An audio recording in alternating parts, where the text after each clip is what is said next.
World War II stands as the deadliest and most transformative conflict in human history. Spanning from 1939 to 1945, it involved over 30 countries and led to the deaths of more than 70 million people. But how did this colossal war start? What events, ideologies, and missteps led humanity to such widespread devastation? In this video, we will explore the origins, progression, and conclusion of World War II. From the Treaty of Versailles to the rise of fascism, from the invasion of Poland to the fall of Berlin, this is the full story of World War II. Join me, Johnny History, for a journey through time on this episode of the Chronicles of History.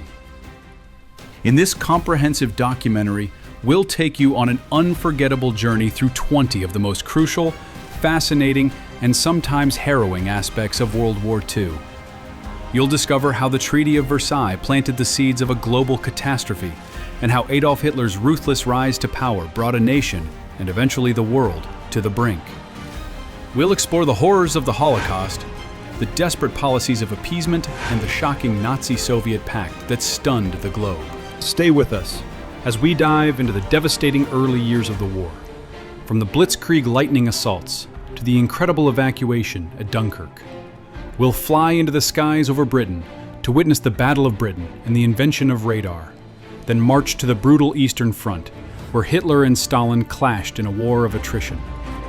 You'll relive the surprise of Pearl Harbor and the seismic shift it caused in American involvement, and you'll understand how this attack accelerated the race for nuclear dominance. We'll examine turning points like Stalingrad and Midway, where momentum finally began to shift in favor of the Allies. We'll reveal the underground heroes of the resistance, the secret lives of codebreakers and spies, and the heartbreaking toll of bombings in cities like Dresden and Tokyo. Then we'll storm the beaches of Normandy on D-Day and explore the final days of the war and what it meant to rebuild a broken world. We'll close with the legacy of justice at Nuremberg, the birth of the United Nations, and the efforts to create a lasting peace through diplomacy and unity. This isn't just a history lesson. It's a human story of ambition, resistance, innovation, tragedy, and hope. So stay with us, because every chapter tells a story you won't want to miss.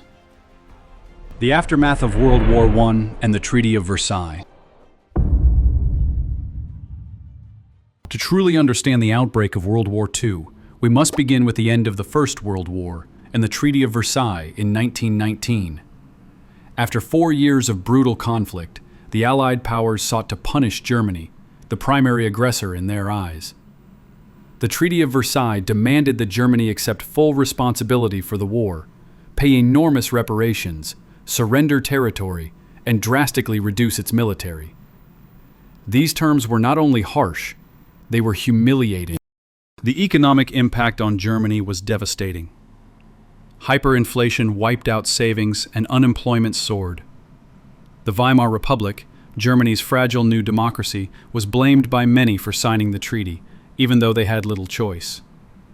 The situation worsened in 1923 when France and Belgium occupied the Ruhr region, Germany's industrial heartland, to enforce unpaid reparations.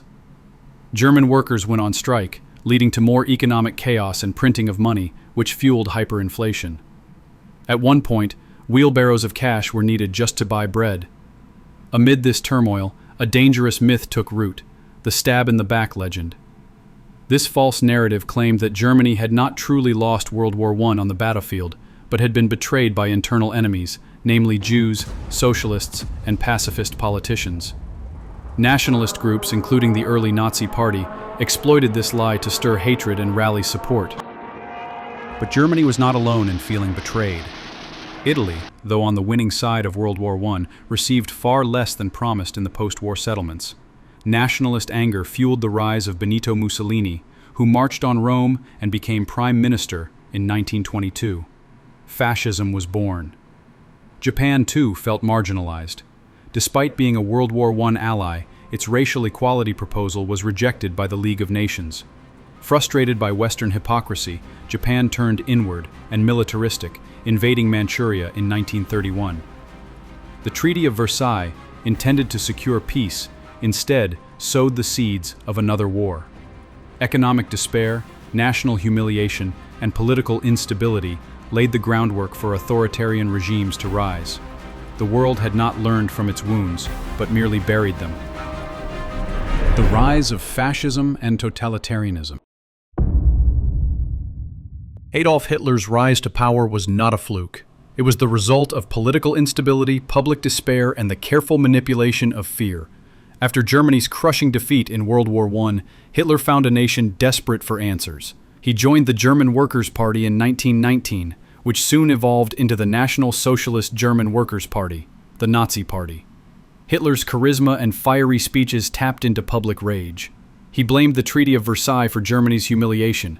He accused Jews and communists of orchestrating the country's downfall. And he offered a seductive vision, a reborn Germany, strong and pure, led by a single, unquestionable leader, himself. In 1923, Hitler attempted to overthrow the Bavarian government in what became known as the Beer Hall Putsch. The coup failed, and Hitler was arrested. But in prison, he wrote Mein Kampf, a manifesto outlining his racial ideology and future plans. By the late 1920s, Germany's economy seemed to recover, but the Great Depression changed everything. By 1932, millions were jobless. The Weimar government, paralyzed by infighting, lost public faith. Hitler capitalized on this chaos. In the July 1932 elections, the Nazi Party became the largest in the Reichstag. Despite losing seats later, conservative elites believed they could control Hitler. On January 30th, 1933, they handed him the chancellorship. Once in power, Hitler moved swiftly. The Reichstag fire in February 1933 gave him the pretext to crack down on communists and dissenters. The Enabling Act followed, allowing him to rule by decree. The Nazi regime transformed Germany into a totalitarian state. Trade unions were dismantled, political parties were banned. A propaganda machine controlled newspapers, films, and radio. Hitler's image appeared everywhere. The Gestapo, his secret police, monitored citizens. Concentration camps, first used for political opponents, expanded rapidly. Fear became law. By 1934, Hitler eliminated rivals in the Night of the Long Knives, and, after President Hindenburg's death, merged the offices of Chancellor and President. He was now the undisputed Führer. The Nazi regime began rearming in secret, violating the Treaty of Versailles. Hitler's speeches grew bolder, calling for the unification of all German-speaking peoples and the conquest of Lebensraum, or living space, in the East. The world watched, uncertain. But within Germany, dissent had been silenced, and Hitler's power was absolute. The stage was set. War was no longer a question of if, but when. As Adolf Hitler consolidated power throughout the 1930s, his ambitions grew ever more aggressive. But while Germany's military revival made headlines, a darker, far more horrific agenda was taking shape beneath the surface. The systematic persecution of Jews, political opponents, and other so-called undesirables. This would culminate in the single greatest crime of the 20th century, the Holocaust. The Nazi regime's anti-Semitism wasn't just rhetoric, it was policy. As early as 1933, Jews were removed from civil service positions, academia, and the arts. The 1935 Nuremberg laws stripped Jews of German citizenship and outlawed marriage between Jews and non-Jews. The aim was clear: to isolate, humiliate, and ultimately erase Jewish identity from German life. In 1938, the world watched in horror as violence exploded during Kristallnacht, the night of broken glass. Nazi thugs, aided by ordinary citizens, destroyed Jewish homes, synagogues, and businesses. Around 30,000 Jewish men were arrested and sent to concentration camps. This was no spontaneous riot, it was state-sponsored terror. By the end of the decade, hundreds of thousands of Jews had fled Germany. But many found the doors of other nations closed. The Evian Conference of 1938, called to address the refugee crisis, ended with little action. Most countries, including the United States and Britain, refused to accept significant numbers of Jewish refugees. And so, Hitler's regime grew bolder. Meanwhile, Nazi Germany continued its aggressive moves abroad. In March 1938, Hitler annexed Austria in the Anschluss, claiming he was uniting all German-speaking peoples. The act violated the Treaty of Versailles, yet met little resistance from Britain or France. Then came Czechoslovakia. Hitler demanded the Sudetenland, a region with ethnic Germans, be ceded to Germany. Czechoslovakia refused. A crisis loomed. British Prime Minister Neville Chamberlain, desperate to avoid war, met with Hitler in Munich in September 1938. The result was the now infamous Munich Agreement. Chamberlain and French leaders agreed to let Hitler have the Sudetenland without Czech input, in exchange for a pledge of no further territorial claims. Chamberlain declared, "Peace for our time." But Hitler viewed appeasement as weakness. He had no intention of honoring the deal. Just 6 months later, in March 1939, Hitler invaded the rest of Czechoslovakia. There were no ethnic Germans to protect. This was outright conquest. The West finally began to wake up. Britain and France issued guarantees to protect Poland from German aggression. Still, they hoped diplomacy might hold. But behind the scenes, Hitler made a bold move that stunned the world: the Molotov-Ribbentrop Pact. In August 1939, Nazi Germany and the Soviet Union, ideological enemies, signed a non-aggression pact. Secretly, they agreed to divide Eastern Europe, including Poland, between them. With this alliance, Hitler was ready. No fear of a two-front war, no significant opposition in the West. The final peace was in place. The Holocaust, meanwhile, continued in the shadows. Concentration camps like Dachau and Buchenwald expanded. The Nazis experimented with methods of mass extermination. Jews were forced into ghettos, stripped of rights, livelihoods, and dignity. But the worst was yet to come. As Europe teetered on the edge, Hitler's plans moved from persecution to annihilation. The war would soon provide cover for genocide on an industrial scale. The world stood on the brink of catastrophe.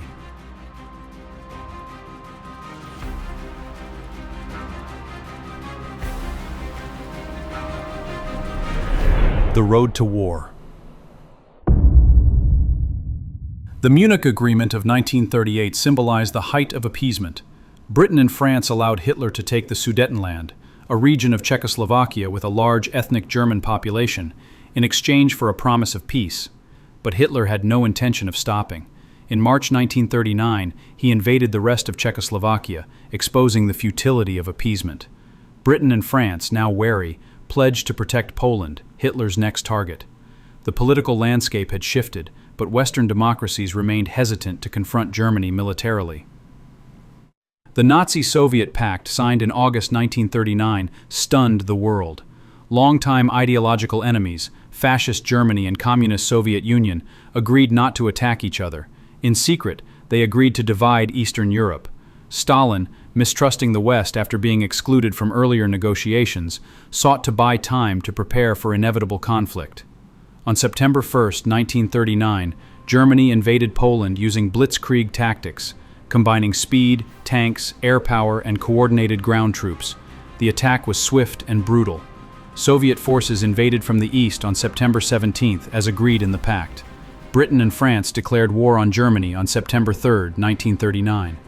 But despite the declaration, little military action followed for months. This period is known as the Phony War. Nonetheless, the world was now officially at war.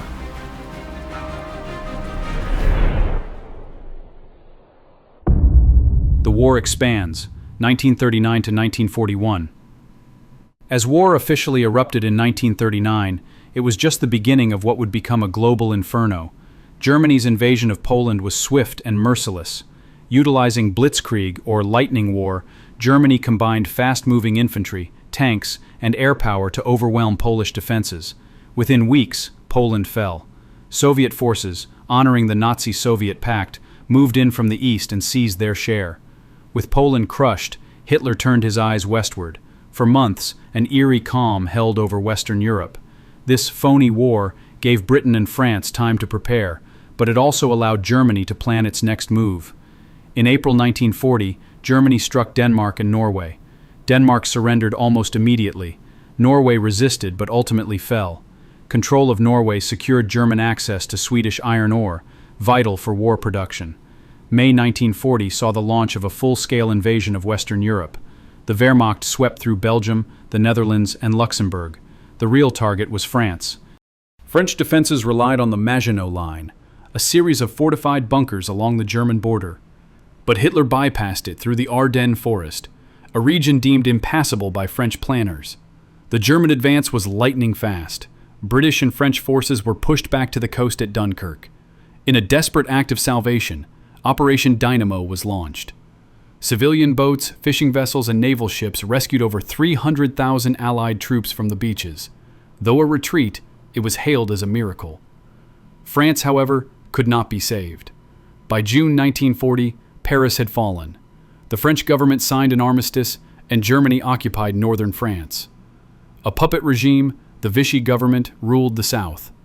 Britain now stood alone. Hitler's next goal was to force Britain into submission. Operation Sea Lion, the planned invasion of Britain, required air superiority. And so began the Battle of Britain.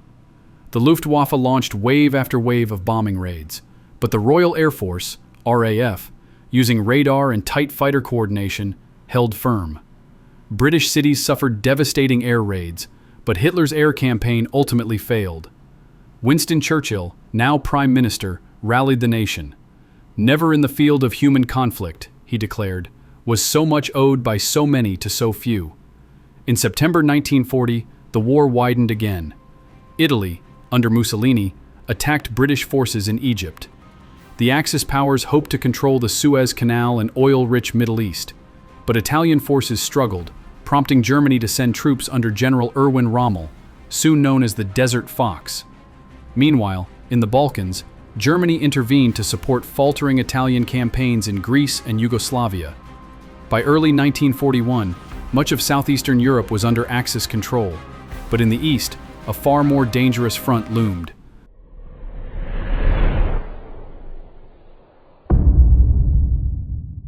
The Nazi-Soviet Pact. Before Germany's invasion of Poland, one diplomatic move changed the course of the war: the signing of the Molotov-Ribbentrop Pact in August 1939. Named after the foreign ministers of the Soviet Union and Nazi Germany, this pact shocked the world. Communism and fascism were mortal enemies, or so the world thought. But the agreement revealed that realpolitik, not ideology, was guiding Hitler and Stalin. The public terms declared a non-aggression treaty, but in secret, a far more sinister agreement was made: the division of Eastern Europe. Germany would take Western Poland. The Soviet Union would occupy Eastern Poland, as well as the Baltic states, Estonia, Latvia, and Lithuania, and parts of Finland and Romania. When Germany invaded Poland on September 1, 1939, the Soviets invaded from the east 2 weeks later. Polish resistance was crushed. Both occupiers enforced brutal policies. Mass arrests, executions, and deportations followed. The pact bought Hitler freedom from a two-front war. It gave Stalin time to rebuild his army, weakened by purges, but neither side trusted the other. The temporary alliance served both leaders' ambitions. Stalin absorbed the Baltic states and waged war on Finland, while Hitler pushed west. But behind the facade, Hitler was already preparing to betray Stalin. The Nazi-Soviet Pact was a ticking time bomb. By the summer of 1941, that bomb would explode, with catastrophic consequences.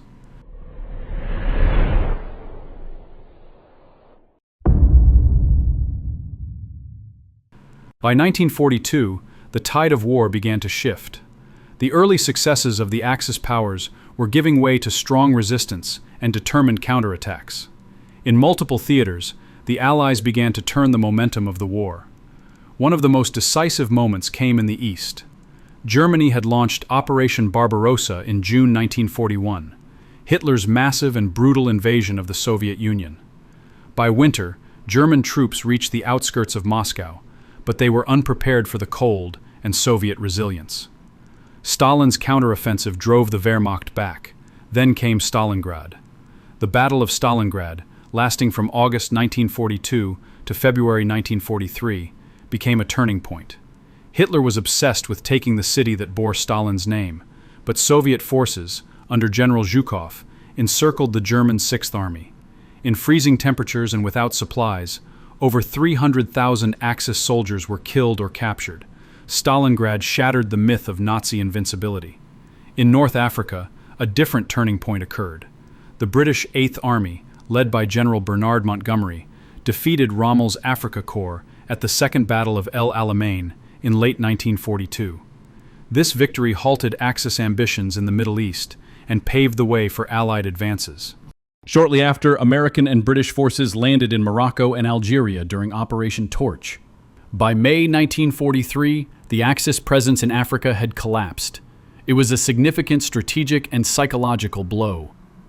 Meanwhile, in the Pacific, the United States was pushing back against Japanese expansion.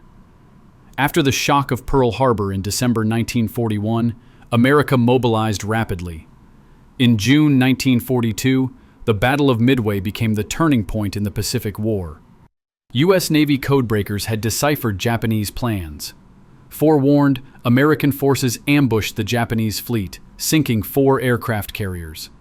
Japan would never regain naval supremacy. Following Midway, U.S. forces launched the island-hopping campaign. Fierce battles at Guadalcanal, Tarawa, and New Guinea showed the brutal nature of the Pacific theater. Yet each victory brought the Allies closer to Japan. In Europe, 1943 brought more Allied successes. The invasion of Sicily in July marked the beginning of the Italian campaign. Within weeks, Mussolini was deposed. Italy switched sides, but Germany rushed to occupy the peninsula, turning Italy into a bitter battlefield. Cities like Monte Cassino and Anzio became names of bloody struggle. In the air, Allied bombing campaigns intensified. American B-17s and British Lancasters dropped thousands of tons of explosives over German industrial cities. While controversial for the civilian toll, these raids aimed to cripple Germany's war production and morale. The Eastern Front continued to drain Nazi strength. In July 1943, Hitler launched Operation Citadel, aiming to crush Soviet forces at the Battle of Kursk. But the Soviets were prepared. The battle involved thousands of tanks and became the largest armored conflict in history. Germany was decisively defeated, and from then on, the Red Army would push steadily westward. By 1944, the stage was set for liberation. On June 6, 1944, D-Day, Allied forces landed on the beaches of Normandy in Operation Overlord. More than 150,000 troops crossed the English Channel in the largest amphibious invasion ever. Despite heavy German resistance, the Allies secured a foothold. Within weeks, the Allies broke through German defenses and began liberating France. Paris was freed by August. American, British, Canadian, and Free French forces pushed eastward, while the Soviets surged from the other side. The Axis powers were now on the defensive, fighting retreat after retreat. These years, 1942 to 1944, marked the turning point of the war. The Allies, once reeling, now had the initiative. The Axis, once dominant, faced overwhelming pressure. But the final battles would be the hardest. The war was far from over. If you are enjoying this content, please take a moment to subscribe, like, and comment on this video. It really helps the channel and only takes a moment. Since my channel is new, I could really use some subscribers to get this community going. Thank you and enjoy the rest of the video.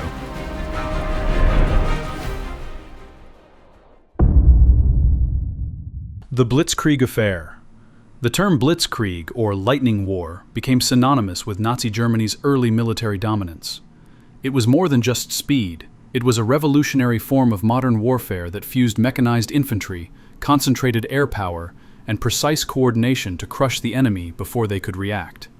It worked with stunning effectiveness in the invasions of Poland, France, and the Low Countries. Swift columns of tanks, panzers, would punch through enemy lines, encircle them, and allow mobile infantry and dive bombers like the Stuka to pound defensive strongholds. The psychological impact of Blitzkrieg was just as potent as its physical force. Nations fell in days or weeks. Poland collapsed in a month. France, once a dominant European power, surrendered in 6 weeks. But Blitzkrieg had weaknesses, ones that became clear in the Soviet Union. The vast distances, poor roads, and bitter winter turned the lightning into a slog. German supply lines overstretched. Soviet resistance hardened. Blitzkrieg, designed for short, decisive operations, was not built for prolonged attrition. But there was another factor behind Blitzkrieg's speed: drugs. German soldiers were routinely issued Pervitin, a methamphetamine-based stimulant. Nicknamed Sturmtruppenschokolade, or tank chocolate, Pervitin suppressed hunger, sleep, and fear. It made soldiers feel invincible, energized, and alert for days at a time. Invented in Germany in the 1930s, Pervitin was originally marketed to the public as a performance booster. By the war's outbreak, the Wehrmacht saw its military potential. During the 1940 invasion of France, millions of tablets were distributed to troops. One infantry division alone reportedly received 35,000 pills. Commanders praised its effects. Soldiers could march all night, fight without rest, and maintain cohesion in chaos. Blitzkrieg's furious pace wasn't just mechanical, it was chemical. But there were side effects. Soldiers grew dependent. Some experienced hallucinations, extreme aggression, or complete physical breakdown. Long-term use led to psychosis and addiction.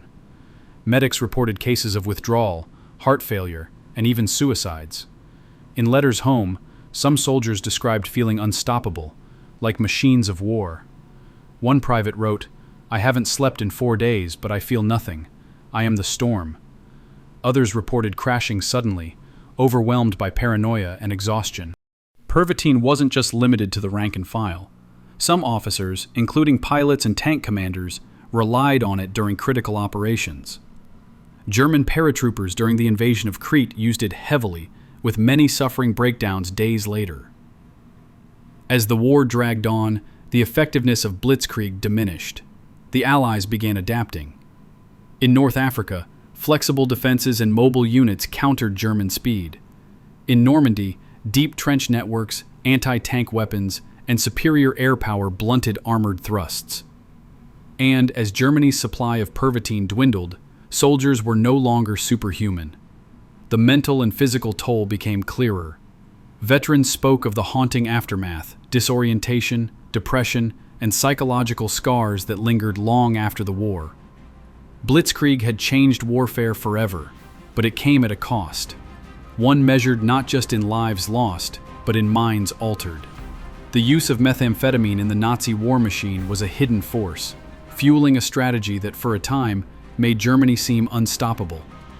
In the end, the lightning dimmed, the storm faded, and what remained was a trail of destruction and a deeper understanding of how desperation can drive both innovation and horror.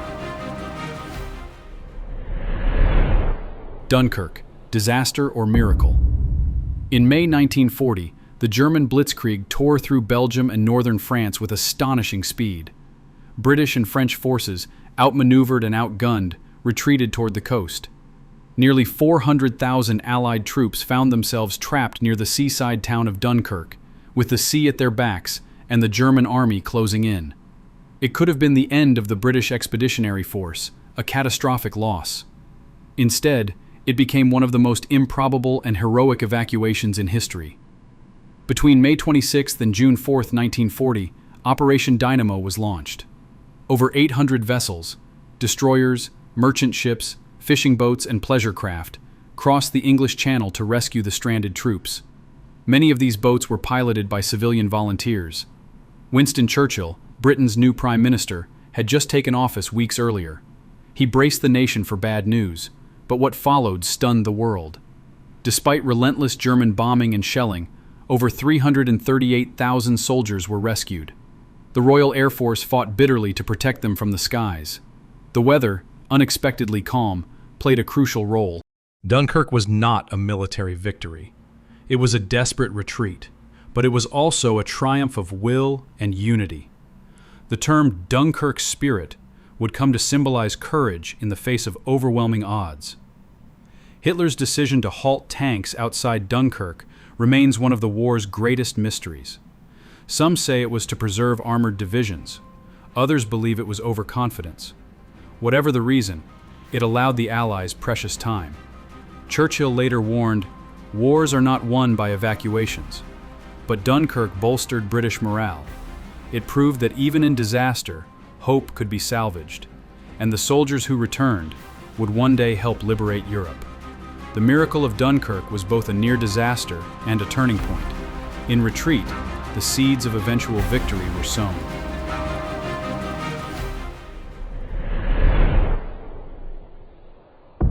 The battle for the skies. In the summer of 1940, with the fall of France complete, Hitler turned his attention across the English Channel. His goal? Operation Sea Lion, the planned invasion of Britain. But to land troops on British soil, the Nazis first had to neutralize one critical threat, the Royal Air Force. And so began the first major military campaign fought entirely by air, the Battle of Britain. This clash would decide more than air superiority. It would determine the survival of the last remaining bastion of resistance in Western Europe. It would test the courage of young pilots, the innovation of radar, and the endurance of a nation under siege. The Luftwaffe, Germany's air force, began its campaign with nearly 2,700 aircraft, including over 1,200 fighters, like the Messerschmitt Bf 109, and more than 1,300 bombers, such as the Heinkel 80-111 and Dornier Do-17. Their bases stretched along the French and Belgian coasts, giving them close proximity to southern England. The Royal Air Force, RAF, by comparison, had around 1,900 aircraft, including the famous Supermarine Spitfire and the Hawker Hurricane. Though outnumbered, the RAF benefited from home ground advantage, shorter refueling and turnaround times, better coordination, and crucially, radar. Radar was Britain's secret weapon. The Chain Home system, a network of radar stations along the coast, could detect incoming German aircraft well before they reached British airspace. This gave RAF Fighter Command the ability to scramble squadrons at exactly the right moment, conserving pilots and planes. But technology wasn't enough. The RAF faced immense pressure. Pilots were often teenagers or in their early 20s, many with fewer than 20 hours of flight experience in combat scenarios. Maintenance crews worked around the clock to keep aircraft battle-ready, swapping out engines, patching bullet holes, and refueling under constant threat of bombing. The Luftwaffe, too, faced logistics nightmares. German aircraft had limited fuel capacity. Fighters like the Bf 109 could only provide about 15 minutes of cover over England before needing to return. Bombers were often left unescorted or poorly protected. The attacks came in waves, beginning in July 1940 with coastal targets and radar stations. By August, the Luftwaffe focused on airfields and aircraft factories. They hoped to destroy the RAF on the ground. For weeks, the skies over Britain became a cauldron of fire. Then, on September 7, 1940, the strategy changed. Hitler, frustrated by the RAF's resistance and angered by a British bombing raid on Berlin, ordered a shift in tactics. London would be bombed, night after night, in what became known as the Blitz. Though devastating to civilians, the Blitz gave the RAF breathing room. Airfields were repaired, planes replenished, and pilots rotated. By the end of October, the RAF had dealt the Luftwaffe a critical blow. The cost was high. The RAF lost over 1,700 aircraft and nearly 550 pilots. The Luftwaffe lost more than 1,800 planes and around 2,600 aircrew. In percentage terms, the Luftwaffe's bomber losses exceeded 60% in some squadrons. Some German units returned to base with fewer than half their original aircraft. British cities suffered immensely. London alone endured 57 consecutive nights of bombing. Coventry was flattened. Over 43,000 civilians were killed, and hundreds of thousands left homeless. Factories, docks, and railways were damaged. Yet production continued. Many bombed sites were repaired in days or weeks, often under blackout and firewatch conditions. Despite the carnage, British aircraft production increased during the battle. By September 1940, factories were rolling out more fighters than the Luftwaffe could shoot down. Shadow factories, secret plants spread across the countryside, played a vital role in keeping the RAF in the skies. The Battle of Britain lasted from July to October 1940. It ended without a formal declaration of victory, but with the Luftwaffe retreating and Hitler indefinitely postponing Operation Sea Lion. For the first time, Nazi Germany had been stopped. Winston Churchill's words immortalized the RAF pilots who risked everything. The few, as they became known, represented more than military might. They embodied defiance, sacrifice, and the refusal to surrender. The Battle of Britain proved the strategic power of air supremacy. It showed that radar, logistics, and morale could defeat superior numbers. It marked the beginning of Germany's strategic overreach, and it ensured that the skies over Europe would remain contested until the war's end.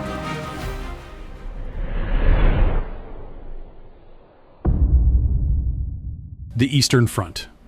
Barbarossa begins. Hitler versus Stalin, the most brutal war theater. On June 22, 1941, Adolf Hitler launched Operation Barbarossa, the largest military invasion in history, against his former ally, Joseph Stalin. Over 3 million German troops crossed into Soviet territory along a 1,800-mile front. Tanks rolled, aircraft soared, and within hours, the fragile facade of Nazi-Soviet cooperation was shattered. But was it ever real to begin with? 2 years earlier, in August 1939, the world had been stunned when Hitler and Stalin signed the Molotov-Ribbentrop Pact, a non-aggression treaty between Nazi Germany and the Soviet Union. Secret protocols divided Eastern Europe between them. Within weeks, both powers invaded Poland from opposite sides. Despite public declarations of peace, mutual distrust simmered. Hitler loathed communism. Stalin saw fascism as a threat. Their alliance was one of convenience, not conviction. An agreement born out of strategic necessity, rather than shared ideology. For Germany, the pact meant security on the Eastern Front while conquering the West. For Stalin, it bought time to rebuild the Red Army after purging much of its officer corps. But from the start, both leaders prepared for eventual confrontation. By late 1940, Hitler turned eastward. Britain had not been defeated. A swift victory over the Soviet Union, he believed, would knock his last potential rival from the game. Operation Barbarossa was planned with terrifying precision. Over 3 million troops, 600,000 vehicles, and nearly 4,000 aircraft. Germany expected to conquer the USSR in a matter of months, but they underestimated the vast distances, fierce weather, and Soviet resilience. Opening a second major front was a gamble, and many historians argue it was Hitler's greatest blunder. The Wehrmacht, already stretched from fighting in North Africa and maintaining garrisons across Europe, was now committing its best forces to a brutal, protracted war against an enemy twice its size. The Eastern Front became the largest and most savage theater of World War II. Cities like Leningrad, Stalingrad, and Moscow turned into cauldrons of destruction. Millions of soldiers and civilians perished. Civilians were executed en masse. Entire towns were leveled. Logistically, the invasion was a nightmare. Roads turned to mud in spring and ice in winter. German tanks broke down. Supply lines were vulnerable. Troops suffered frostbite in the Russian winter of 1941, many lacking proper cold weather gear. Still, the Wehrmacht pressed forward, encircling huge Soviet forces and capturing hundreds of thousands. But each victory brought diminishing returns. As the front stretched, the Soviet ability to replenish its forces and its willingness to sacrifice proved greater than Germany anticipated. Was this war on multiple fronts avoidable? Some historians believe that if Hitler had focused solely on Britain or delayed invading the USSR, Germany might have consolidated its gains in Western Europe. With Britain isolated, the US potentially reluctant to intervene, and Soviet rearmament incomplete, Hitler might have strengthened his hand significantly. Others argue the ideological clash was inevitable. Hitler's obsession with Lebensraum, the need for living space in the East, and his hatred of communism made war with the USSR unavoidable. But what if it had been delayed? Had Hitler waited, he could have reinforced his air force, secured more allies, and perhaps forced Britain into a negotiated peace. A delayed or avoided Eastern Front might have given Germany the resources and manpower to resist Allied invasions later in the war. As historian Richard Evans noted, the decision to attack the Soviet Union was not just militarily premature, it was ideologically blind. Hitler underestimated the Soviet Union's capacity to endure loss. Stalin, though paranoid and brutal, was a master of survival.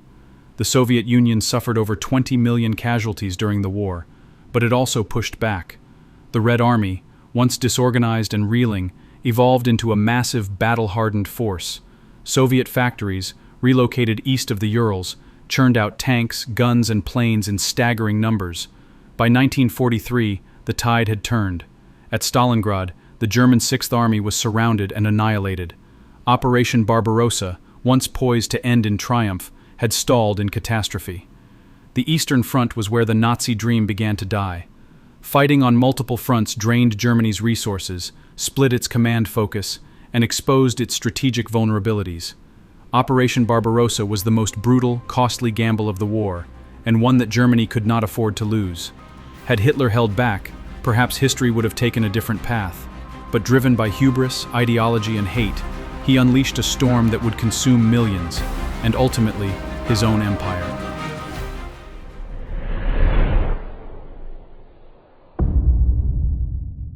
Pearl Harbor, the day that changed everything. Sunday, December 7th, 1941. It was a peaceful morning in paradise, until the skies over Hawaii were filled with the roar of Japanese aircraft. Bombs fell, ships burned, and lives were lost. In just under 2 hours, America was dragged from neutrality into the deadliest conflict the world had ever seen. This was Pearl Harbor, the day that changed everything.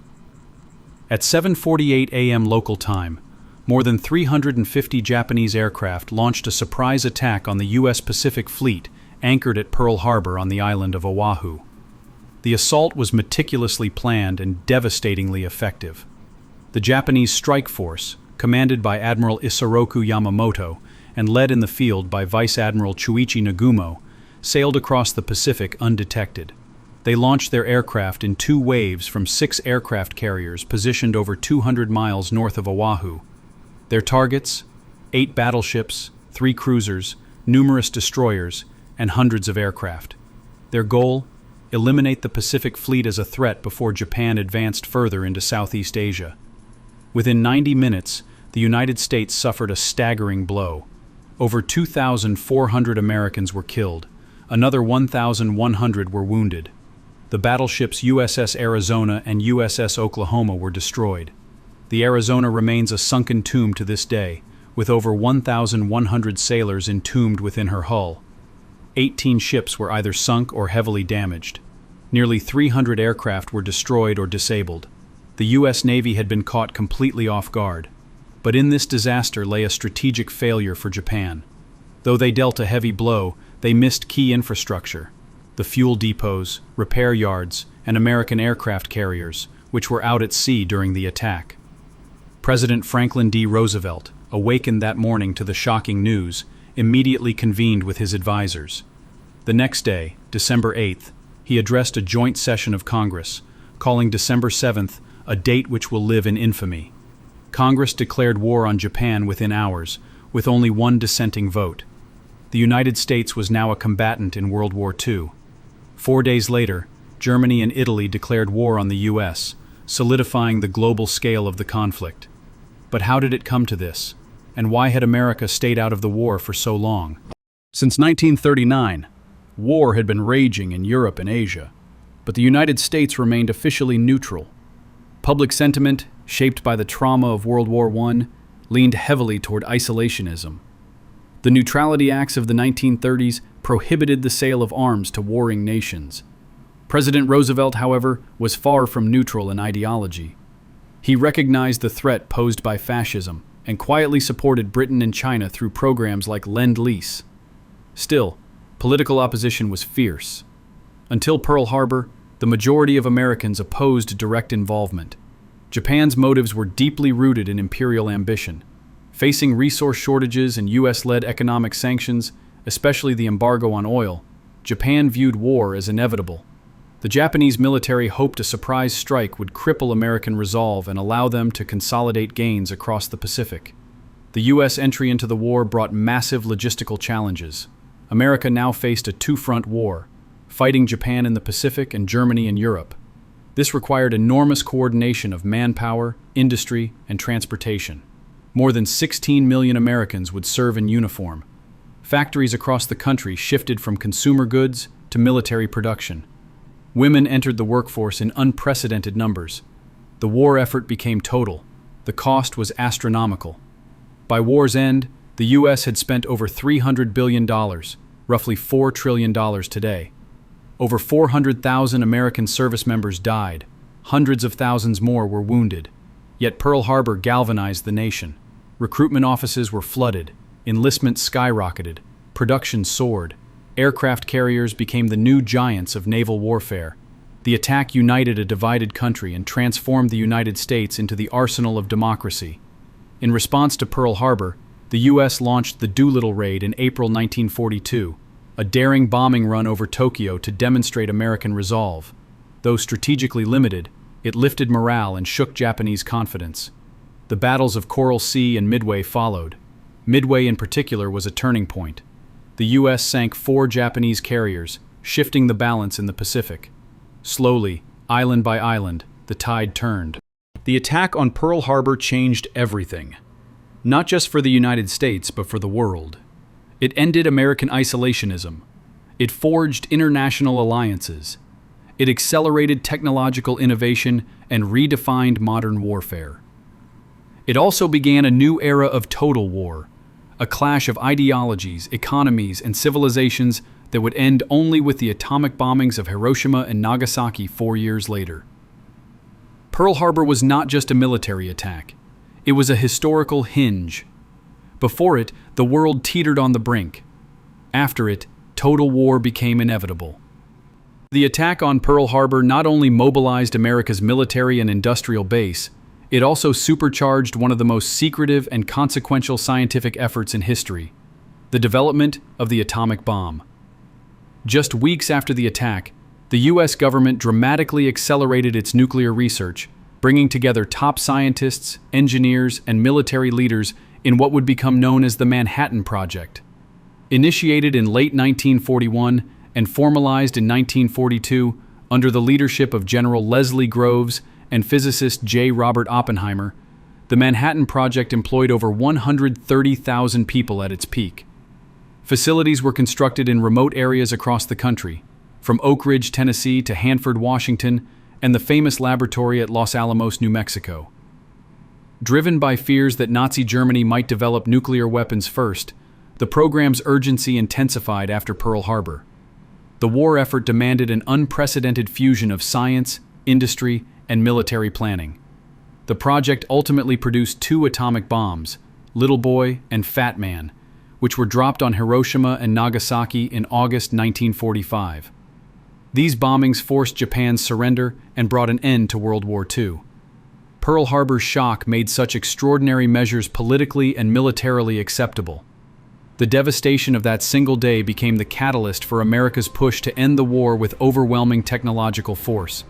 The Manhattan Project remains one of the most significant scientific undertakings in history, and its roots lie in the morning that changed the world, December 7, 1941.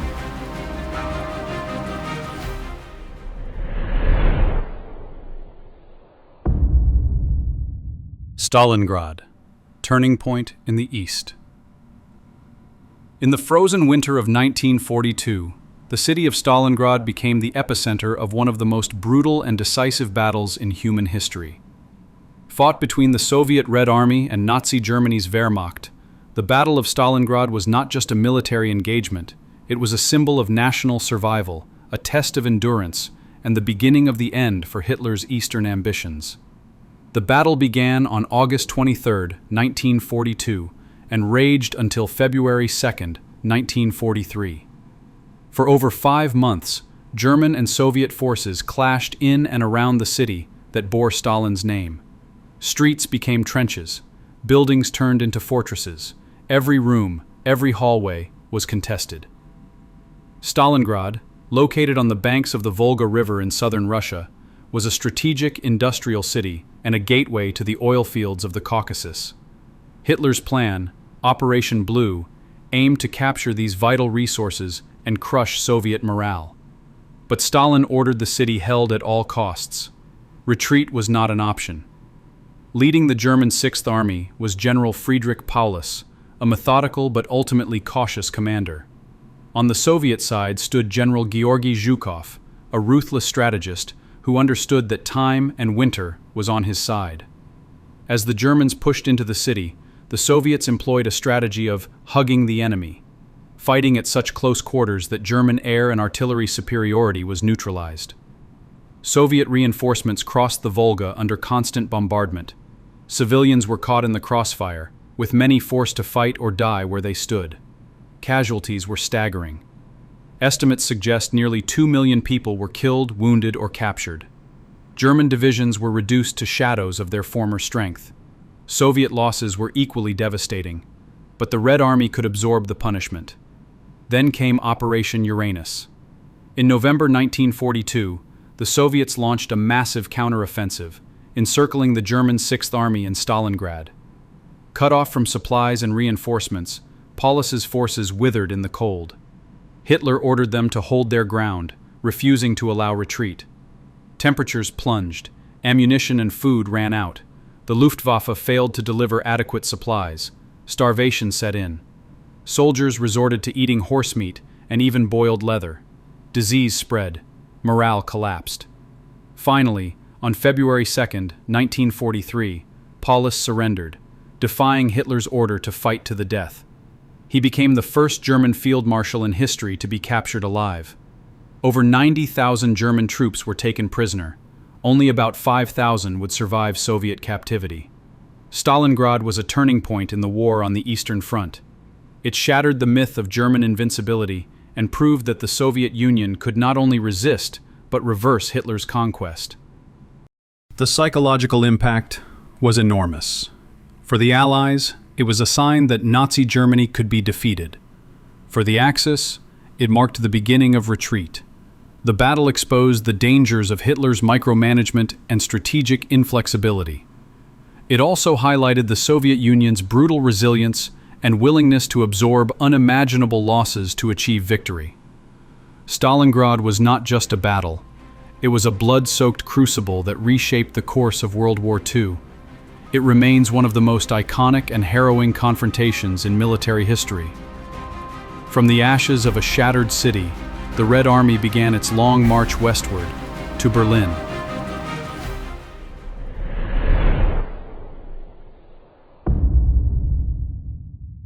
Midway, Pacific power shift. In June 1942, just 6 months after the devastating attack on Pearl Harbor, the tide of war in the Pacific began to turn. The place, Midway Atoll. The stakes, nothing less than control of the Pacific Ocean. The Battle of Midway became one of the most significant naval engagements in history and a decisive turning point in World War II.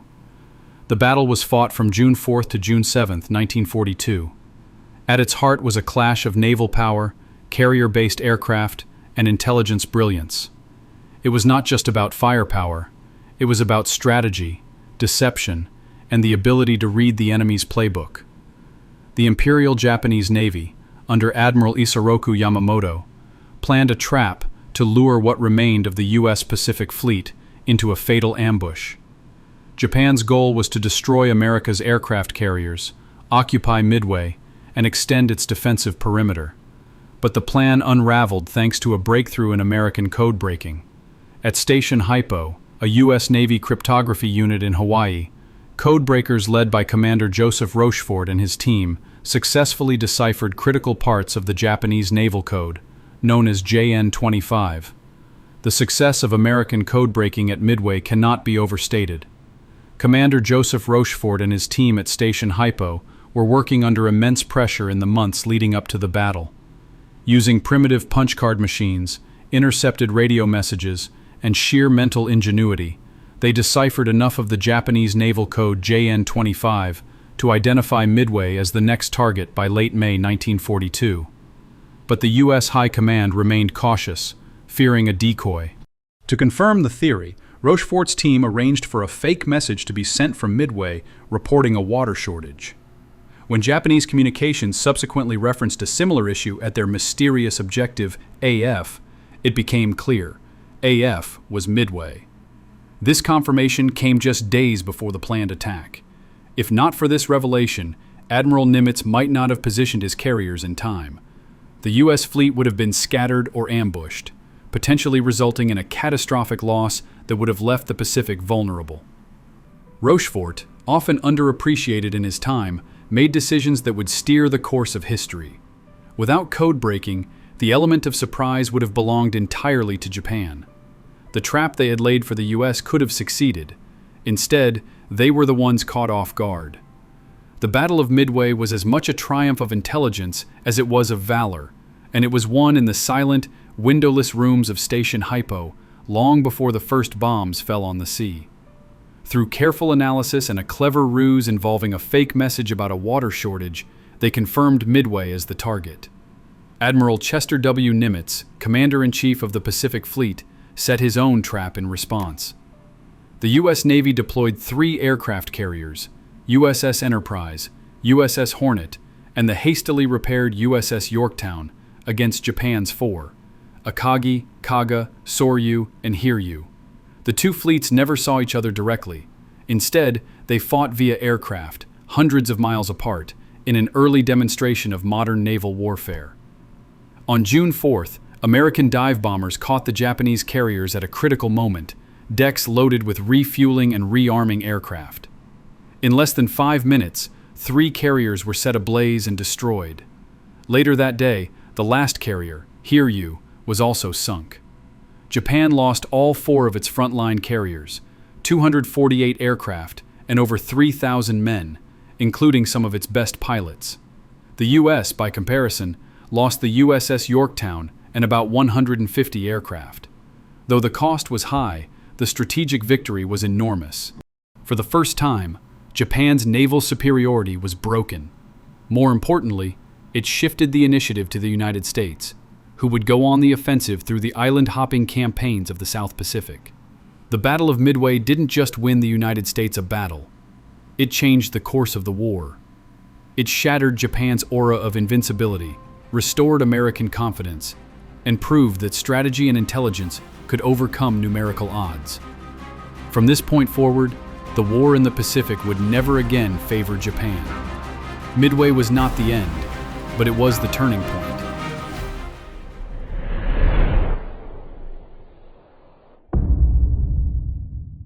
War from the air, bombs over Europe, the resistance.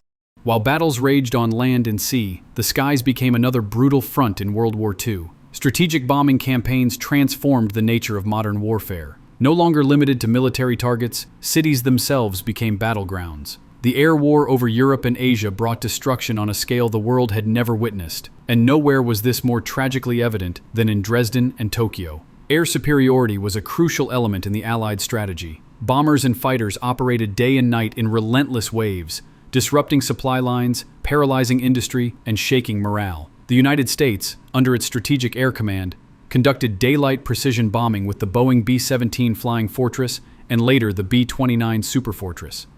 The British Royal Air Force, RAF, meanwhile, opted for nighttime area bombing, a tactic intended to overwhelm enemy infrastructure and population centers. On February 13 through 15, 1945, the historic German city of Dresden was bombed by over 1,200 Allied aircraft. A cultural center known for its art, architecture, and history, Dresden was also a transportation hub supporting the German war effort. The attacks created a firestorm so intense that temperatures reached over 1,800 degrees Fahrenheit. Entire city blocks were incinerated. The civilian death toll is still debated, with estimates ranging from 25,000 to 35,000. Some questioned the strategic necessity of Dresden's destruction.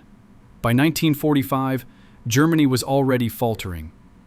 Critics labeled the attack as excessive, even retaliatory. But military planners argued it would accelerate the end of the war, disrupt troop movements, and break German morale.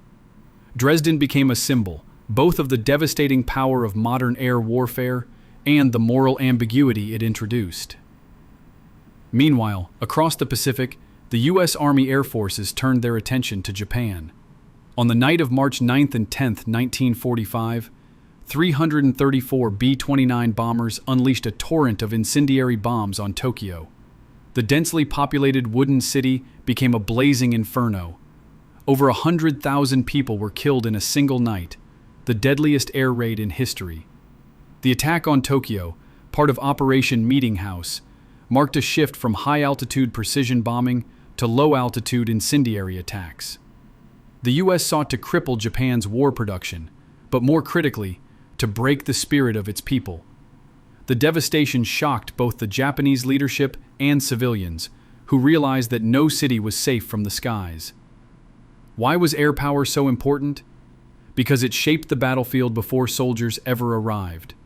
Bombing weakened defenses, destroyed railways and factories, and forced enemies to divert resources. It paved the way for operations like D-Day and helped contain the Nazi war machine. The world came to understand that wars were no longer fought solely on the front lines. Victory would depend as much on control of the heavens as on the ground beneath them. In the shadows of occupied Europe, beneath the boots of tyranny, resistance movements quietly formed the backbone of defiance against Axis powers. From the forests of Poland to the alleyways of Paris, ordinary civilians turned saboteurs. Spies and guerrilla fighters became a critical force in weakening Nazi control. Though often overlooked in large-scale military chronicles, the underground resistance was essential to the Allied war effort. These movements were diverse and widespread. In France, the Maquis, rural guerrilla bands of the French resistance, disrupted German rail lines, ambushed patrols, and gathered intelligence for the Allies. The Special Operations Executive, SOE, a British agency dubbed Churchill's Secret Army, coordinated many of these groups. They trained agents in sabotage, demolition, and espionage, and parachuted them behind enemy lines with radios and explosives. The risks were immense. Capture meant torture, execution, or deportation to concentration camps. Entire communities were sometimes punished for the actions of a few. Yet the resistance persisted. Women played key roles as couriers, intelligence gatherers, and fighters, using their perceived non-threatening status as a weapon. Sabotage was both physical and psychological. Resistance members blew up trains, cut telephone lines, derailed supply shipments, and forged documents. They helped downed Allied pilots escape through networks like the Comet Line and passed critical information to London via coded radio transmissions. Ingenuity was everywhere. Explosives hidden in loaves of bread, maps in playing cards, invisible ink in letters. Their efforts reached a crescendo in the days leading up to and following D-Day. Resistance fighters cut off German reinforcements and created chaos behind enemy lines, helping the Allied landings succeed. The underground war was quiet but deadly. It required nerves of steel, faith in freedom, and the courage to fight without uniforms. The resistance may not have had tanks or bombers, but they wielded something equally powerful: resilience, daring, and hope.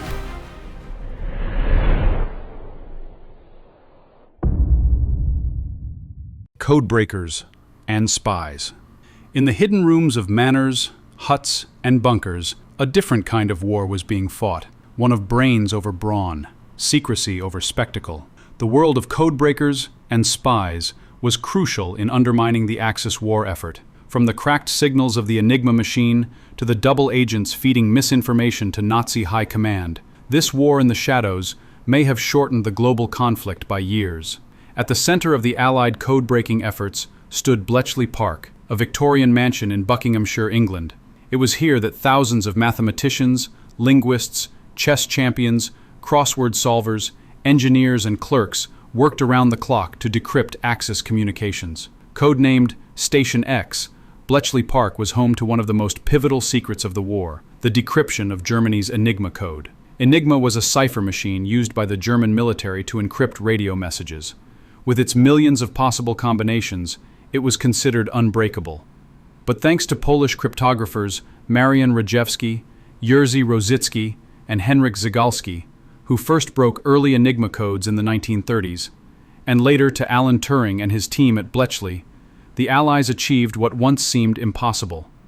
Alan Turing, a brilliant mathematician, played a central role in developing the bomb, a machine designed to reduce the enormous number of possible Enigma settings.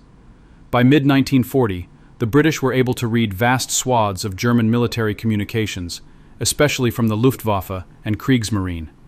The intelligence derived was codenamed Ultra, and it gave the Allies an extraordinary advantage. Every message decrypted had to be verified, interpreted, and acted upon, without tipping off the Germans that Enigma had been compromised. The task was delicate, and the stakes enormous. Letting one convoy be sunk, for instance, might ensure that another, more strategically important one, could pass undetected. Secrecy was paramount. Workers at Bletchley Park couldn't tell their families what they were doing. Many only learned the full scale of their contributions decades later. Even Prime Minister Winston Churchill called the Bletchley team the geese that laid the golden eggs and never cackled. Bletchley was a logistical maze. Huts were organized by function, naval messages in Hut 8, Army and Air Force in Hut 6. Massive amounts of data had to be processed quickly, requiring mechanical innovation and human intuition. The staff ballooned to over 10,000 people by 1944, most of them women who operated machines, translated intercepts, and helped sort through the flood of intelligence. Outside Bletchley, in the field, spies were gathering vital information. The British double-cross system turned captured German agents into double agents, feeding false intelligence back to Berlin. One of the most successful, Juan Pujol Garcia, codenamed Garbo, convinced the Nazis that the D-Day landings would occur at Pas-de-Calais instead of Normandy. This deception kept German reinforcements away from the actual landing zones and helped ensure the success of Operation Overlord. These agents operated under false identities, carried cyanide capsules in case of capture, and relied on rudimentary radios to communicate with London. The risks were immense. Code breakers and spies alike operated under constant threat of exposure. In occupied Europe, a compromised radio transmission could result in swift execution. In Britain, any breach in secrecy could have led to catastrophic losses. And for every spy who survived, many were captured, tortured, or killed. Some historians estimate that Ultra shortened the war by 2 years and saved millions of lives. Without the work of Bletchley Park, the Enigma machine might have remained impenetrable. Without the courage of agents on the ground, the flow of critical information would have dried up. These secret warriors fought without medals or headlines, but their contributions turned the tide of history.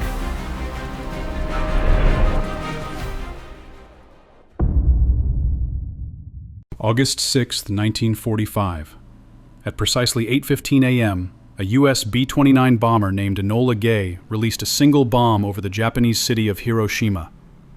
In a blinding flash, the world entered the atomic age. The bomb, nicknamed Little Boy, leveled 5 square miles of the city, instantly killing tens of thousands of people. Just 3 days later, on August 9th, another bomb, Fat Man, was dropped on Nagasaki. The combined toll of these two events would shake the conscience of the world and force the Empire of Japan to its knees. But this moment was not spontaneous. It was the culmination of a massive, top-secret scientific and military effort known as the Manhattan Project, one of the most ambitious and consequential undertakings in human history. The Manhattan Project began in 1939, sparked by fears that Nazi Germany might develop an atomic weapon first.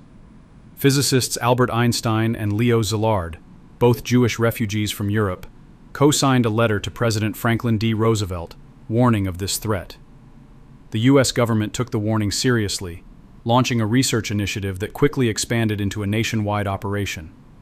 By 1942, under the direction of General Leslie Groves and physicist J. Robert Oppenheimer, the Manhattan Project was in full force. It employed over 130,000 people and cost nearly $2 billion, equivalent to over $30 billion today. The work was spread across secret facilities in Los Alamos, New Mexico, Oak Ridge, Tennessee, and Hanford, Washington. Secrecy was paramount. Workers in one facility often didn't know what others were doing. Code names were used, and even many scientists were unaware they were building a bomb until the final stages. The logistical hurdles were enormous. Uranium enrichment, plutonium production, assembly testing, and theoretical modeling all had to succeed without modern computers or communication systems. The scientific team included some of the brightest minds of the 20th century. Alongside Oppenheimer were Enrico Fermi, Niels Bohr, Richard Feynman, and Edward Teller. Many were émigrés fleeing fascism in Europe, driven by the fear of a Nazi atomic bomb. They labored under intense pressure, racing against time. The first successful test of a nuclear bomb occurred on July 16, 1945, at the Trinity site in the New Mexico desert. The explosion was more powerful than expected, equivalent to about 21,000 tons of TNT. Oppenheimer, witnessing the blast, famously recalled a line from the Hindu scripture Bhagavad Gita: "Now I am become death, the destroyer of worlds." While the Manhattan Project's story is now widely known, many remarkable and lesser-known details make this chapter of history even more extraordinary. The secret city of Los Alamos, where the bomb was designed, was not even on the map. It was a fully functional town, complete with schools and postal services, but all mail simply went to P.O. Box 1663 Santa Fe. The people who lived there were sworn to secrecy, living double lives for years. Even their closest relatives were kept in the dark. Timeline-wise, the Manhattan Project took shape rapidly. By late 1942, the construction of massive enrichment plants began. The gaseous diffusion plant in Oak Ridge processed uranium-235, while the Hanford site in Washington state focused on producing plutonium-239. Both were monumental engineering feats, each larger than any industrial facility ever built up to that point. Sabotage was a constant concern. The FBI and military intelligence kept a watchful eye on every aspect of the operation. There were fears that German spies might infiltrate the program, but none succeeded. One of the closest calls involved Klaus Fuchs, a theoretical physicist who worked at Los Alamos and later passed vital secrets to the Soviet Union, helping them accelerate their own atomic bomb program. Incredibly, the security at these facilities was so tight that even Vice President Truman was unaware of the Manhattan Project until Roosevelt's death. When Truman became president, he was briefed and had just weeks to decide whether or not to use the bomb. It was one of the most momentous decisions in presidential history. Another fascinating dimension is the resilience and adaptability of those involved. Scientists and military leaders alike faced tremendous pressure, yet overcame immense technical obstacles. The metallurgy of plutonium was poorly understood, prompting breakthroughs in chemistry and physics under wartime duress. Even the method of detonation had to be invented. The Fat Man bomb used an implosion design, more complex but necessary for plutonium, requiring explosive lenses precisely shaped to focus the blast inward. At the Trinity test, scientists were unsure if the explosion would ignite the atmosphere. Some feared the Earth itself might be vaporized, but calculations suggested otherwise, and so the test proceeded. It succeeded beyond expectation. The legacy of the Manhattan Project also lies in its people. While many scientists celebrated the bomb's success, others were racked with guilt. Leo Szilard and others petitioned Truman to warn Japan before using the bomb. Oppenheimer himself was deeply troubled, later opposing the hydrogen bomb and facing scrutiny during the Red Scare. Had the bombs not been used, most historians agree the war could have dragged into 1946 or beyond. Operation Downfall predicted as many as 1 million U.S. casualties and millions more Japanese deaths. Some theorists believe Japan may have surrendered after the Soviet invasion alone, but others argue only the atomic bomb carried the psychological shock to force such a decision. Tokyo was reportedly on the short list for future bombings, and additional plutonium bombs were already in production. The speed with which Japan surrendered, just days after the second bomb, suggests that this weapon, devastating as it was, delivered a finality no conventional weapon could. With Germany's surrender in May 1945, Japan remained the last Axis power standing. Despite suffering massive losses and facing overwhelming odds, the Japanese leadership refused to surrender unconditionally. American military planners feared that an invasion of the Japanese home islands, Operation Downfall, would result in hundreds of thousands of Allied casualties and potentially millions of Japanese deaths. President Harry S. Truman, newly sworn in after Roosevelt's death, was presented with the bomb as an alternative. The ethical debate was profound, but the military rationale was clear. End the war quickly, save lives, and demonstrate power, especially to the Soviet Union, whose influence was rapidly expanding in Asia. Hiroshima was chosen as the first target due to its military importance and untouched condition. It would allow for a clear assessment of the bomb's power. The result was catastrophic. Approximately 70,000 people died instantly. Fires raged for days. Tens of thousands more would die in the weeks and months to come from radiation sickness. Nagasaki, bombed on August 9th, suffered a similar fate, though its mountainous terrain somewhat contained the blast. Still, over 40,000 died instantly, with many more succumbing to injuries. That same day, the Soviet Union declared war on Japan and invaded Manchuria, opening yet another front. On August 15th, Emperor Hirohito announced Japan's unconditional surrender. The formal surrender would take place on September 2nd aboard the USS Missouri in Tokyo Bay. World War II was over. The bombings had drastically accelerated the end of the war. While historians still debate the precise motives and necessity, many agree that Japan was unlikely to surrender before an Allied invasion. Some argue the Soviet entry into the war played a larger role in Japan's decision. Others believe the shock and devastation of the atomic bombs left no alternative. Had Japan not surrendered, the next targets could have included Tokyo or other industrial cities. A third bomb was already being prepared. The casualties from an invasion could have dwarfed those of Hiroshima and Nagasaki.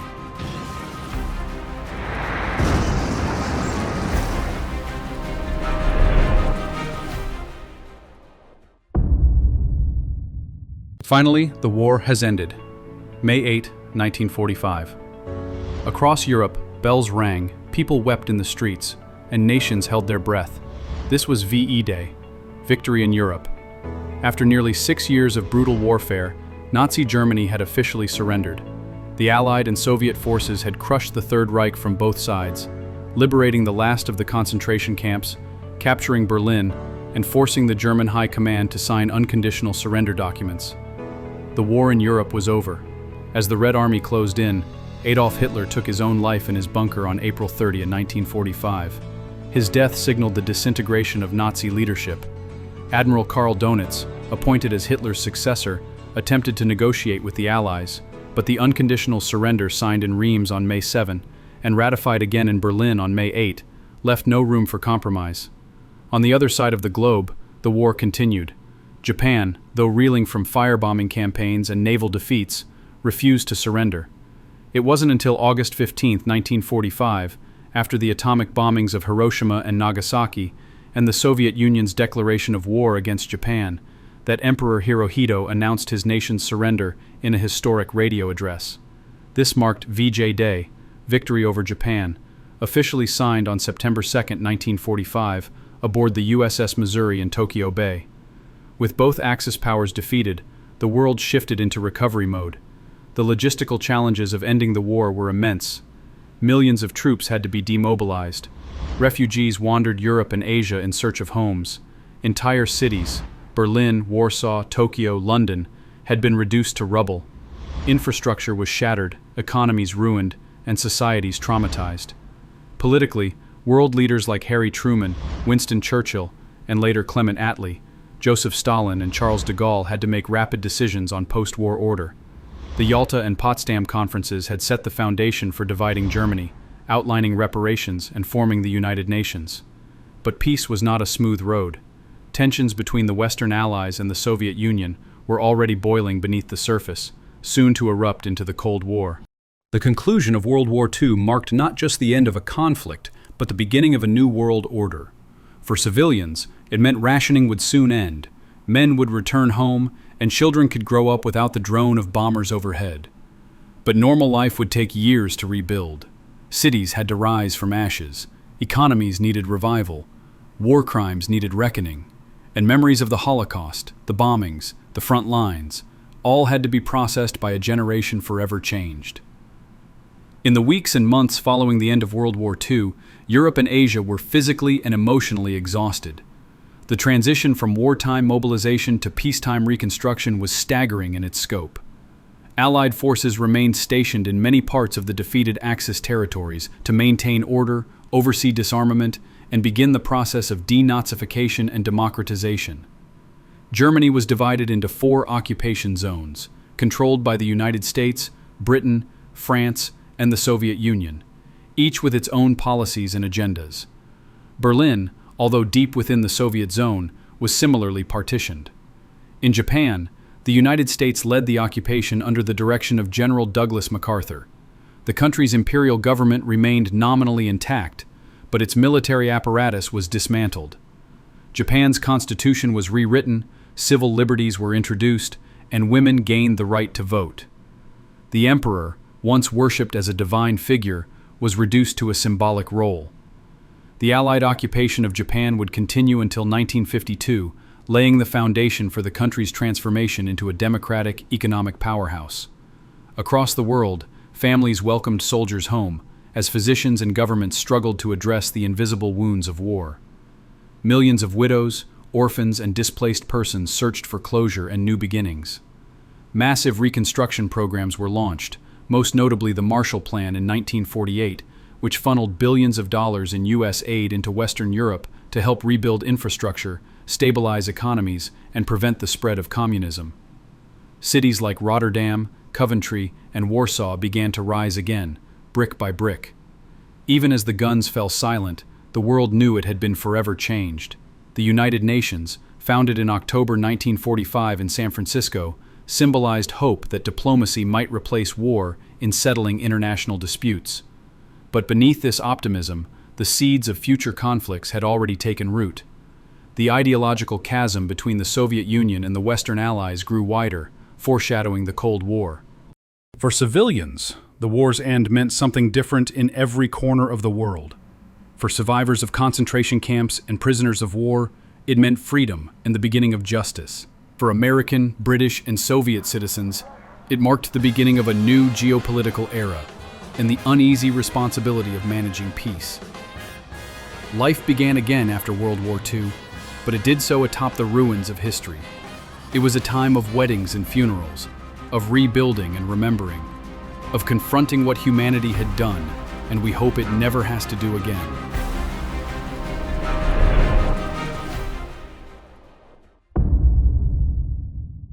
Justice. The guns fell silent in 1945, but the pursuit of justice had only just begun. In the aftermath of the most devastating conflict in human history, the world was faced with a monumental question. How should the architects of atrocities be held accountable? The most significant judicial response to Nazi war crimes came in the form of the Nuremberg trials. Held in the German city of Nuremberg between November 20th, 1945 and October 1st, 1946, these military tribunals prosecuted the highest-ranking surviving members of the Nazi regime. Among the 24 main defendants were Hermann Göring, former Reichsmarschall and head of the Luftwaffe, tried for orchestrating aggressive war and implementing the final solution. Rudolf Hess, Hitler's former deputy Führer, charged with conspiracy to commit crimes against peace. Joachim von Ribbentrop, former foreign minister of Nazi Germany, prosecuted for facilitating Nazi expansion through diplomacy and enabling the Holocaust, and Wilhelm Keitel, chief of the Armed Forces High Command, held responsible for issuing orders that violated international law, including the treatment of prisoners and civilians. The trials marked the first time in history that leaders were held personally responsible for crimes against humanity, war crimes, and crimes against peace. Presided over by judges from the United States, Great Britain, the Soviet Union, and France, the Nuremberg trials were groundbreaking in their legal structure and ambition. It took months to gather evidence. Much of the Nazi bureaucracy had obsessively documented its own crimes. Thousands of photographs, films, memos, and testimonies formed a devastating record. The trial was broadcast and transcribed in multiple languages. Prosecutors relied on both survivor accounts and German records to detail the Holocaust, the invasion of sovereign nations, the use of slave labor, and other brutal policies. 12 of the convicted were sentenced to death. Göring, considered one of the highest-ranking defendants, cheated the hangman by ingesting cyanide the night before his execution. Others, like Albert Speer, were sentenced to long prison terms. Some received shorter sentences or were acquitted. Sentences were carried out promptly, with executions taking place on October 16, 1946. The Nuremberg trials set vital precedents in international law.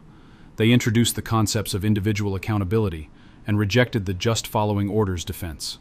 The tribunal also helped define genocide, laying groundwork for the Genocide Convention and the Universal Declaration of Human Rights.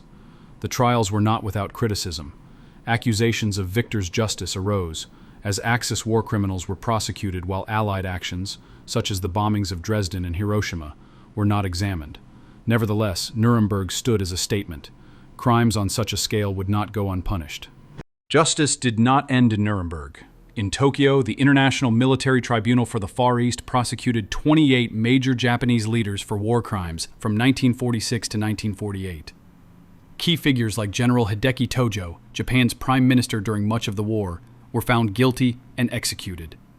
Thousands of other Japanese military personnel and collaborators were tried in national courts across Asia.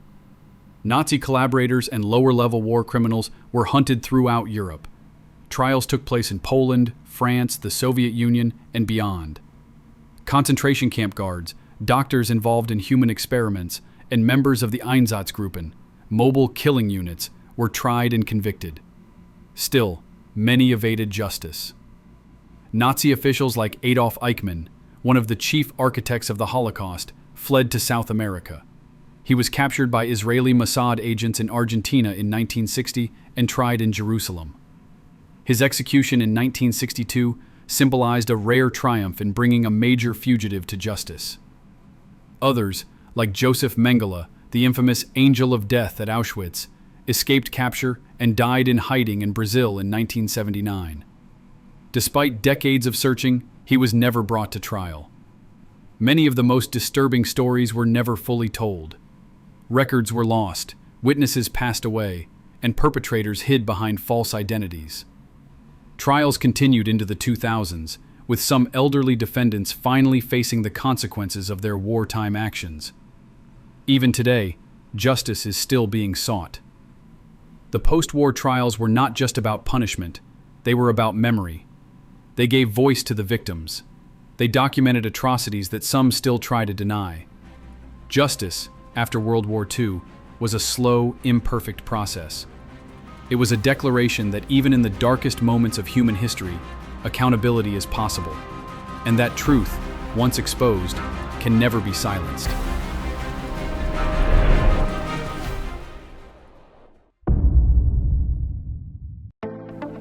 Building peace. The UN is born. In the wake of unprecedented destruction, a new resolve emerged among the victors of World War II. Never again. Never again would the world descend into such barbarity. Never again would diplomacy fail so completely. Out of the horror, a new organization was conceived, not just to prevent war, but to foster global cooperation and collective peacekeeping. That organization was the United Nations. The seeds of the UN were sown even before the war ended. The Atlantic Charter, signed in 1941 by President Franklin D. Roosevelt and Prime Minister Winston Churchill, laid out a vision of a post-war world based on mutual respect, sovereignty, and the right of all peoples to self-determination. This framework gained momentum at the Tehran, Yalta, and San Francisco conferences. On October 24, 1945, the United Nations was officially founded with 51 member states. The UN Charter outlined bold ambitions to maintain international peace and security, promote human rights, deliver humanitarian aid, and uphold international law. The organization was built around 6 principal organs, the most powerful being the Security Council. The 5 permanent members, United States, Soviet Union, now Russia, United Kingdom, France, and China, held veto power, reflecting their status as World War II victors and the world's major powers. Other rotating members were elected to ensure global representation. Membership in the United Nations was voluntary but symbolically powerful. Inclusion meant a voice in global affairs, access to aid and development programs, and a seat at the diplomatic table. For smaller or war-torn countries, it offered legitimacy and a sense of security in a chaotic post-war world. The UN was funded through contributions from its member states, with dues assessed based on the size and economic strength of each country. The United States, as the world's dominant economic power after the war, contributed the most. Offices and agencies were established around the globe, but the headquarters, symbolically located in New York City, stood as a testament to American leadership in the New World Order. The UN's power to prevent future conflict lay in its potential for unified action. Through peacekeeping missions, ceasefire negotiations, and arms control agreements, it sought to intervene before conflicts escalated. There were many who doubted that agreement could ever be reached by these 50 countries, differing so much in race and religion, in language and culture. But these differences were all forgotten in one unshakable unity of determination to find a way to end wars. But peacekeeping alone wasn't enough. As Cold War tensions rose, the Western allies realized the need for a more robust collective defense strategy. In 1949, the North Atlantic Treaty Organization, NATO, was born. Its primary goal was simple but critical. An attack on one member would be considered an attack on all. Unlike the UN, NATO was a military alliance, not a diplomatic institution. While the UN aimed to prevent conflict through negotiation and consensus, NATO focused on deterrence and defense. It initially included 12 members from North America and Western Europe and served as a bulwark against Soviet aggression. NATO also had a structured military command, integrated forces, and regular joint training exercises. While often confused, NATO and the UN serve very different purposes. The UN is inclusive, global, and diplomatic. It promotes peace through international cooperation and law. NATO is exclusive, regional, and military. It preserves peace through strength and deterrence. World War II cost an estimated $4 trillion globally. Tens of millions of lives were lost. Entire cities were erased. Economies were wrecked. In contrast, the cost of diplomacy, even when expensive, is far cheaper than rebuilding from war. The budget of the United Nations, including all peacekeeping and humanitarian efforts, is a fraction of global military spending. Today, NATO members are encouraged to spend at least 2% of their GDP on defense, though not all reach this benchmark. Modern efforts have recently made efforts to raise this percentage to as high as 5%. World War II was more than just a global conflict. It was a defining moment in human history. From the ashes of devastation emerged resilience, innovation, justice, and the foundations of modern diplomacy. We've explored the battles, the strategies, the tragedies, and the triumphs that shaped the course of the 20th century and continue to impact our world today. We hope this documentary has helped you better understand the causes, complexities, and consequences of the Second World War. Thank you for joining us on this journey through time. If you enjoyed this video and would like to see more deep dives into history's most pivotal moments, please give us a like. Leave a comment with your thoughts or questions, and don't forget to subscribe to the channel. Your support helps us create more detailed, meaningful content and bring history to life for new generations. I'm Johnny History, and until next time, stay curious, stay informed, and remember the past isn't just behind us, it's the path that led us here.